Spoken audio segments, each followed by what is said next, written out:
sabi nito, ano ba talaga tinatalakay ng sa Panginoon? Nakita natin yung tinatalakay. Walang kinalaman sa Old Testament at New Testament. Walang kinalaman sa ministration of Moses and ministration of the Apostle. Ang kinalaman naman po, mayroong mga minister sa New Testament, under the New Testament, na sincere and not sincere.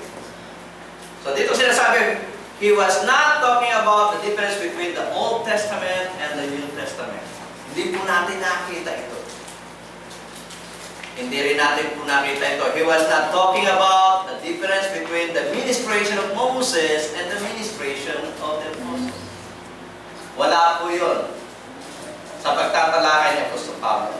Ang problema kasi, nabanggit yung Old Testament and New Testament at nabanggit rin yung yung ministration of Moses at ministration ng mga apostles. Pero ang totoo, ang tinatalakay lang po ay yung dalawang uri ng mga ministro na umirang noon under the New Testament. Okay, ito po yung mga verses kung bakit nagkakaroon ng wrong interpretation. So, the verses that make this chapter difficult to interpret are the verses talking about table of stones. Diba? Nakita natin kanina yung stones, no? Pag nabasa natin stone, lalo na table of stones, alam natin, pag sinabing table of stone, saan ba na-isulat yung Ten Commandments? The table of stone. So, yung kagad ang nasa isip natin, Ten Commandments. Diba? At hindi lang pa yung table of stone na nabanggit dito, nabanggit rin si Moses. So, yun po ang nagiging problema. Pero basahin po natin, no?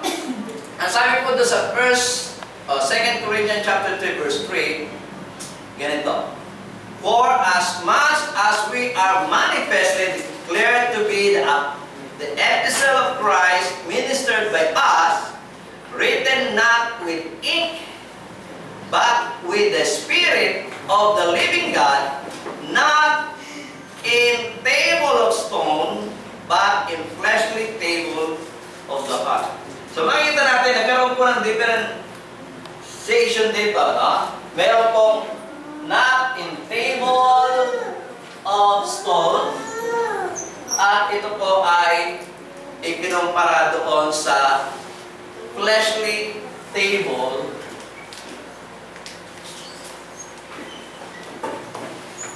of the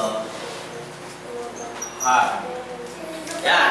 Nabasa na naman yan. Sabi, oh yan, kita nyo? Yung Old Testament written in stone, in the table of stone. At ang New Testament ay written in the heart. Di ba? Kaya, yun kaagad ang pumasok nung mabasa ito. Pero nakita na natin kanina, hindi na nga ito dinadiscuss ni Apostol Pablo. Ang dinidiscuss ni Apostol Pablo, mga ministro, na iba ang motibo sa kanilang pangangaral ng salita ng Diyos. Ang iba pinupura para sa kanilang pakinabang, ang iba ay sincero at loyal sa salita ng Diyos. Pero nung mabasa nila ito, pumasok na naman sa kaisipan, Old Testament, New Testament. Pero maraming talata ay nagpapatunay na miski sa Old Testament, bagamat ito ay written sa table of stone, ito ay sinulat ng Diyos sa mga puso ng tao. Some interprets explain that in the Old Testament, the law of Moses was written in the stone, yun nga, pinasinabi ko kanina, and in the New Covenant, the law of Christ was written in the heart. At ganoon naman talaga ang katuwiran ng mga tao. Kaya nagugulo yung interpretation. Pero hindi po yun ang sinasabi ng Banal na Kasulatan. So, that is not what the Bible says. Hindi po yan ang sinasabi ng Biblia. Sabi, because we have verses in the Old Testament scripture that says that the law of Moses was written also in the heart. Okay? Bagamat ito ay sinulat sa stone, pero ini-expect ng Diyos na ang mga pasulat sa stone must be written in each and every believer's heart. at marami po tayong mababasa mga talata.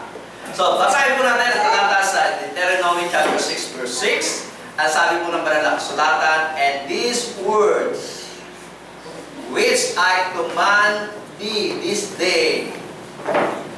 Okay? These words I command to you today. Ano yan? Shall be written, ano?